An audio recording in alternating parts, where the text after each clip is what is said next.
आहेत समोर येताना दिसून येत आहेत। अशामध्ये ही सर्वात मोठी नोंद ही सध्या पाहायला मिळेल की ज्या याच्यात काल कपिल सिब्बल एकीकडे असं बोलत आहेत की पक्ष आणि चिन्ह तुम्ही गोठवू शकता, फ्रीज करू शकता, तर मात्र दुसरीकडे आज देवदत्त कामत असं बोलताना दिसून येत आहेत की तुम्ही आमदारांना म्हणजे सुप्रीम कोर्ट आमदारांना अपात्र ठरवू शकते अशा पद्धतीत। पण नेमकं पाहायला गेलं तर याच्या मागचं टेक्निकल पॉईंट बघायला गेलं तर मग संपूर्ण कार्यकाळ जो होता 5 वर्षांचा कार्यकाळ विधानसभेचा असतो आणि अशामध्येच त्यावेळेस जे आमदार आणि मंत्री होते त्यांना अपात्र करण्याबाबतची कारवाई ही त्यावेळेस नाही करण्यात आली। त्याच्यानंतर संपूर्ण कालावधी हा रद्द झाला आणि त्या कालावधीच्या नंतर कुठेतरी पुन्हा एकदा नव्याने महाराष्ट्रामध्ये विधानसभा निवडणुका या झाल्या होतात। त्यानंतर काही आमदारांचा पत्ता देखील कट झाला तर काही आमदार पुन्हा एकदा निवडून आलेले आहेत। या संपूर्ण प्रकरणामध्ये समजा पाहायला गेलं तर आज देखील समजा आमदारांना अपात्र करण्याची सुप्रीम कोर्टाकडे समजा एक ताकद आहे किंवा सुप्रीम कोर्ट करू शकतं, तर मात्र कार्यकाळ तर समाप्त झालेला आहे। तर मग आजच्या तारखेत हे सगळे आमदार असतील किंवा जे मंत्री असतील हे अपात्र होतात का, हा एक मोठा प्रश्न या ठिकाणी उपस्थित होतोय। कारण की समजा कार्यकाळच संपला असेल, समजा त्याची वैधताच संपली असेल, तर मग आता अपात्र करून काय असा एक मोठा टेक्निकल पॉइंट जो आहे तो या ठिकाणी दिसून येतो। अशामध्ये समजा अपात्र करण्याची कारवाई करण्यासाठी सुप्रीम कोर्ट निर्देश देतं, तर मात्र निवडणूक आयोग असेल किंवा मग विधानसभा अध्यक्ष असतील यांच्या पुढे एक मोठा पेज असणार आहे। आणखी त्यावेळेसचे आमदार आणि त्यावेळेसचं संपूर्ण गणित हे वेगळं होतं। आणि सध्या शिवसेना पक्ष चिन्हावर जे पुन्हा एकदा महायुती सरकारमध्ये एकनाथ शिंदे यांची शिवसेना विराजमान झालेली आहे, स्वतः एकनाथ शिंदे याच्यामध्ये जे उपमुख्यमंत्री आहेत, तर अपात्रतेची कारवाईबाबत सुप्रीम कोर्टाने समजा हिरवा कंदील दिला तर नेमकं कशा पद्धतीने ही गोष्ट समोर जाईल, तर याच्यावर शिंदे गटाकडनं देखील आक्षेप जो आहे तो घेण्यात येऊ शकतो। कुठेतरी हे संपूर्ण प्रकरण कुठेतरी थांबलं पाहिजे किंवा मग ज्यानुसार संपूर्ण हा मी टेक्निकल मुद्दा मांडलेला आहे तोच कुठेतरी मांडण्याचा प्रयत्न शिंदे गटांच्या वकिलांकडनं हा कोर्टापुढे होऊ शकतो। अशामध्येच पाहायला गेलं तर आजच्या दिवसातली ही मोठी अपडेट म्हणावी लागेल। ही संपूर्ण युक्तिवाद सुरू झाल्यापासून ही सर्वप्रथम सुप्रीम कोर्ट विचारणा करते की आमदार अपात्र आम्ही करू शकतो का, तर त्याच्यावर देवदत्त कामत जे उद्धव ठाकरे यांचे वकील आहेत, उद्धव ठाकरे यांच्या बाजूनी दुसरे वकील आहेत जे संपूर्ण खटला हा संपूर्ण युक्तिवाद या सुनावणी दरम्यान पुढे नेत आहेत, ते म्हणतायत की तुम्ही सुप्रीम कोर्ट अजून देखील अपात्र करू शकतो।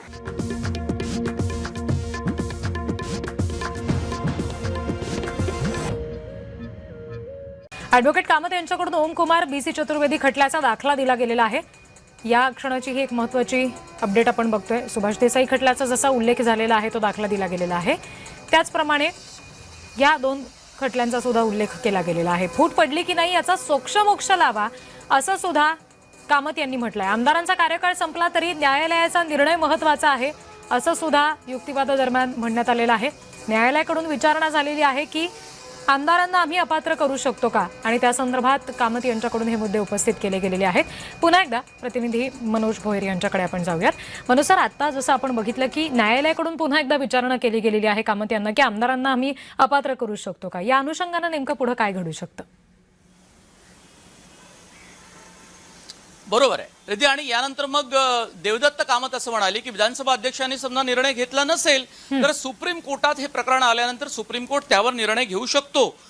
आता त्यावर कोर्ट असं म्हणाले की आमच्याकडे अधिकार आहे, यात काही शंका नाही, अत्यंत महत्त्वाचं विधान आहे त्यांचं किंवा टिप्पणी असेल की आमच्याकडे अधिकार आहेत, याबद्दल काही कुणी मनामध्ये शंका बाळगू नये, पण आता ते कधी वापरायचे काय नाही वापरायचे हा एक सुप्रीम कोर्टाच्या अखत्यारीतला विषय आहे, म्हणजे खंडपीठानं ते ठरवायचं आहे। पण काल मात्र त्यांनी असं म्हटलं होतं की आम्ही अपात्र त्यांना आता करू शकतो का, कारण जसं शुभम म्हणाले की आता तो सगळा गतकाळ आहे, नवं सरकार 2024ला स्थापन झालं आहे, त्यातले बरेचसे आमदार हे बाद झालेले आहेत, पण मग उपमुख्यमंत्री एकनाथ शिंदे तर अजूनही आहेत, ते त्या पक्षाचे नेते आहेत, त्यामुळे पक्षफूट झाली किंवा नाही हे आधी स्पष्ट करा असं देवदत्त कामत यांचं म्हणणं आहे। आपण लक्षात घेतलं पाहिजे की जी काही रणनीती ठाकरे गटाची आपल्याला पाहायला मिळते त्यानुसार एक एक गोष्ट संपवत आणि आजचा युक्तिवाद त्यांना संपवायचा आहे। त्यामुळे मी की हा अपात्रतेच्या संदर्भातला जो मुद्दा हा जर कन्व्हिन्स झाला असेल तरी मी पुढे चिन्ह, पक्षाचं नाव आणि चिन्ह या मुद्द्याकडे वळतो असं देवदत्त कामत म्हणाले। आता देवदत्त कामत यांची मांडणी ही वेगळी दिसते, पण मुद्दे शेवटी तेच आहे। म्हणून मी म्हणालो की हा कदाचित त्यांच्या गटाचा रणनीतीचा एक भाग असू शकतो।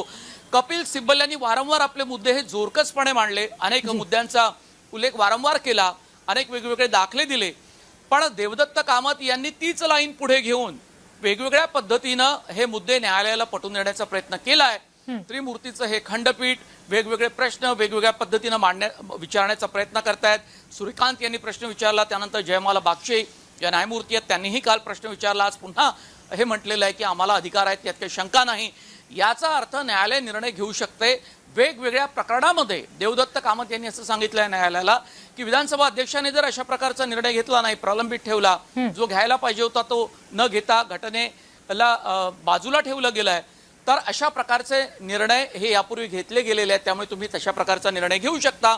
म्हणजे पुढे काही अशा घटना भविष्यात कुठल्या वेगवेगळ्या राज्यात घडल्या तर त्याच्यासाठी या केसचा निर्णय हा अत्यंत महत्त्वपूर्ण ठरू शकतो असं त्यांचं म्हणणं आहे।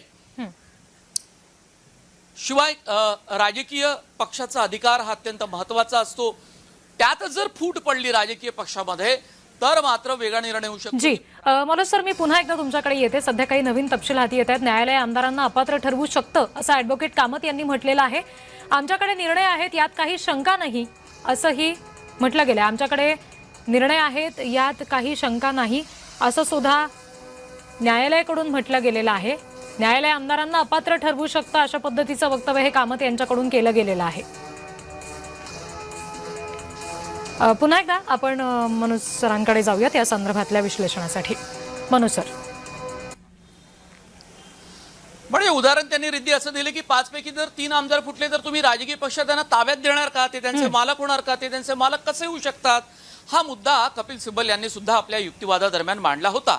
पक्ष त्यांना तुम्ही पूर्ण देणार का, ते पक्षाचे मालक होऊ शकतात का, पक्षाचं नेतृत्व उद्धव ठाकरे यांच्याकडे होतं आणि उद्धव ठाकरे पक्षाचं लीडर असताना, नेतृत्व असताना, प्रमुख असताना आणि त्यांना घटनेनुसार सर्व अधिकार बहाल केले जात असताना जर विधिमंडळ पक्षा फूट पडली किंवा ते आमदार दुसऱ्या पक्षात गेले तर मग या 10व्या सूचीच्या नियमानुसार बाकीचे सगळे जे काही त्यात काही गोष्टी ज्या नमूद केलेल्या आहेत त्याला काही अर्थ उरणार नाही। आणि मुळात अँटी डिफेक्शन लॉ, पक्षांतरबंदी कायद्याचा जो अर्थ 10व्या सूचीमध्ये दिला आहे, परिशिष्टामध्ये दिलाय, तो महत्त्वाचा आहे, तो लक्षातच कुणी घेतला नाही। जर अशा प्रकारे जर कुणी या 10व्या सूचीचा अवलंब करणार नसेल तर भविष्यात आणखी वेगवेगळ्या गोष्टी घडू शकतील। त्याची कारणं कितीही काही वेगळी असेल आणि दिली जात असेल सुद्धा तरी सुद्धा 10व्या सूचीला मुळातच धोका निर्माण होऊ शकतो, त्यामुळे तसं करता कामा नये आणि यासाठीच हे प्रकरण सुप्रीम कोर्टामध्ये आलेलं आहे। चिन्हाचा निर्णय विधिमंडळातील संख्याबळ पाहून तुम्ही देणार का, हा आयोगाला विचारलेला प्रश्न आहे। त्यामुळे आधी आपण पाहिलं की निवडणूक आयोगाच्या संदर्भातले सगळे मुद्दे उपस्थित केले, मग हळूहळू गेल्या 2 दिवसांपासून विधानसभा अध्यक्षांच्या निर्णयावरच आक्षेप घेतले गेले आणि त्यावर बाहेर आपण पाहिलं की विधानसभा अध्यक्षांनी कायद्याला धरून आम्ही निर्णय घेतले अशा प्रकारचं विधान राहुल नार्वेकर यांनी विधानसभा अध्यक्षांनी केलेलं आहे आणि तेही आपण पडद्यावर पाहिलेलं आहे। त्यामुळे आता मला असं वाटतं की पक्षचिन्ह आणि पक्षाच्या नावाच्या संदर्भातली जे काही युक्तिवाद देवदत्त कामत यांच्याकडून होतील, पण त्यापूर्वी त्यांना हा अपात्रतेच्या संदर्भातले जे काही युक्तिवाद आहे ते संपवायचं आहे। मला असं वाटतं की आज ही सुनावणी संपेल आणि त्यानंतर माझी अशी म्हणजे जी माहिती पुढे येते ती अशी आहे की पुढच्या आठवड्यात शिंदे गटाच्या वतीनं युक्तिवादाला सुरुवात होईल। एन के कौल असेल, महेश जेठमालानी, हरीश साळवे त्यातल्या त्यात महत्त्वाचे ज्येष्ठ अधिवक्ता आहेत, ते आपली बाजू मांडतील। आज संपूर्ण सुनावणी आजच्या दिवसाची संपेल तेव्हा ठाकरे गटाचे युक्तिवाद हे पूर्ण झालेले असतील आणि देवदत्त कामत यांनी चिन्ह कुणाला द्यायचं नसेल तर ते गोठवा अशी कपिल सिब्बल यांची जी मागणी आहे ती पुन्हा एकदा पुढे रेटली आहे।